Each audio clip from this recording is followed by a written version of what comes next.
بسم اللہ الرحمن الرحیم نحمده ونصلي ونسلم على رسوله الكريم اما بعد فاعوذ باللہ من الشیطان الرجیم بسم اللہ الرحمن الرحیم۔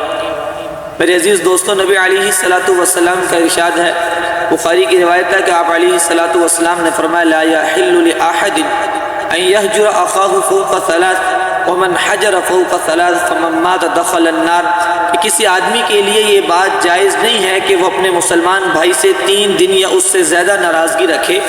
جو آدمی 3 دن یا اس سے زیادہ اپنے کسی مسلمان بھائی سے یا رشتہ دار سے ناراضگی رکھتا ہے، اور میں اگر اس حالت کے اندر فوت ہو گیا تو ڈائریکٹ جنت میں جہنم میں جائے گا، بیچ میں کوئی واسطہ نہیں، کوئی سوال و جواب نہیں، کوئی پوچھ گاچھ نہیں۔ فمن مات دخل النار، جیسے ہی مرے گا تو جہنم کا فیصلہ ہو جائے گا۔ ایک حدیث کے اندر آپ علیہ السلام نے فرمایا لا يدخل الجنت قاطع، کہ جنت کے اندر قطع رحمی کرنے والا انسان کبھی بھی داخل نہیں ہو سکتا۔ بلکہ عبداللہ ابن ابی اوفا رضی اللہ تعالیٰ عنہ کی روایت ہے کہ وہ فرماتے ہیں حجۃ الوداع کا موقع ہے، آپ علیہ السلام صحابہ سے خطبہ ارشاد فرما رہے ہیں۔ آپ علیہ السلام نے دوران خطبہ یہ جملہ ارشاد فرمایا کہ تم میں سے اگر کوئی اپنے کسی رشتہ دار سے ناراض ہے تو وہ میری مجلس سے اٹھ کر چلا جائے، اس کی وجہ سے یہ مجلس اللہ کی رحمت سے محروم ہے۔ فرماتے ہیں کہ 3 مرتبہ یہ جملہ آپ نے ارشاد فرمایا تو ایک نوجوان اس مجلس سے اٹھ کر گئے، کچھ دیر کے بعد واپس آئے۔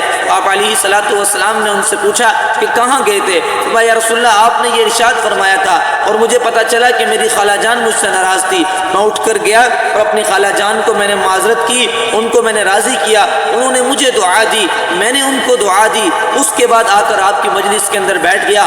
آپ علیہ السلام نے فرمایا کہ تم نے اچھا کیا، اس لیے کہ جس مجلس کے اندر کوئی شخص ایسا موجود ہو جو کسی سے ناراض ہو، قطع رحمی کرنے والا ہو، فرمایا وہ مجلس اللہ کی رحمت سے محروم ہو جاتی ہے۔ تو فرمایا کہ مجلس کس کی ہے، مقام کون سا ہے، موقع کون سا ہے؟ کہ نبی علیہ السلام مسجد میں موجود، مجلس کے اندر موجود ہے، اور موقع حجۃ الوداع کا ہے، مقام عرفات کا میدان ہے، لیکن صحابہ کی مجلس بھی اللہ کی رحمت سے محروم ہو رہی ہے۔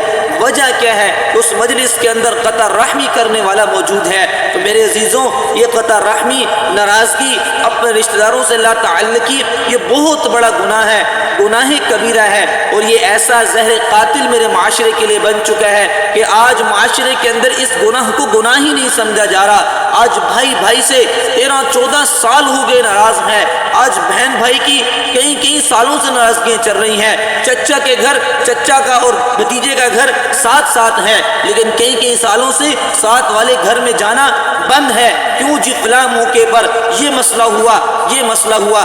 میرے عزیزوں، میری اور آپ کا ناک کا مسئلہ بن جاتا ہے کہ فلاں نے مجھے یہ گالی دے دی، میری عزت کا معاملہ ہے، آج کے بعد اس سے لین دین میرا ختم ہو گیا۔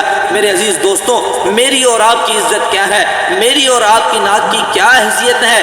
جہاں نبی علیہ السلام نے ارشاد فرما دیا صل من قطعک واعف عن من ظلمک واحسن الی من اساء الیک، اس لیے میرے عزیزوں آؤ اس بات کا آج عہد کریں کہ ہماری اگر کسی سے قطع تعلقی ہے، کسی سے ناراضگی ہے، ہم اپنی ناراضگیوں کو ختم کریں۔ کہیں اسی حالت کے اندر میری اور آپ کی موت آ گئی تو سیدھا جہنم کے اندر چلے جائیں گے۔ اللہ رب العزت میری اور آپ کی اس گناہ سے حفاظت فرمائے۔ السلام علیکم ورحمۃ اللہ وبرکاتہ۔